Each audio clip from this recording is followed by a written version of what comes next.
Okay, what's up, G Music? My name is Alex. Xin chào, Alpha Việt Nam. You didn't think I'd be here waiting up all night, all night. You didn't think I'd be here waiting up all night, all night. You didn't think I'd be here waiting up all night, all night. I'm here to tell you something. There ain't another love, and it's gonna hold you down like mine, down like mine, down like mine, down like mine.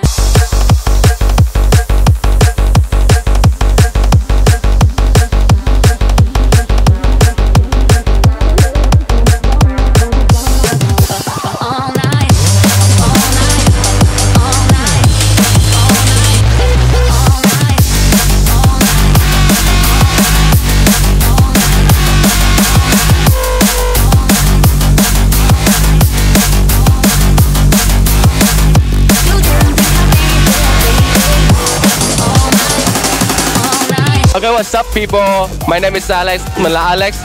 Mình đại diện cho Friend Next Door. Các bạn thấy là hôm nay tụi mình có một bữa tiệc tại Lankan Station, Go Station ở ngoài cầu Ba Son. Thì đây là một cái chương trình mà mình sẽ làm thường xuyên và nó sẽ mang cái tính cộng đồng khá là cao. Mình muốn represent cho tất cả các bạn nghệ sĩ họ có playground để sân chơi để họ chơi, và những khán giả họ tới họ sẽ được trải nghiệm những cái khu vực hoặc là những cái địa điểm nó rất là cool, rất là mới, và gặp gỡ những cái nghệ sĩ rất là tài năng và hiện còn đang là underground và chưa có được ra ngoài ánh sáng, thì mọi người sẽ hòa chung với nhau một chỗ đó gọi là Friend Next Door.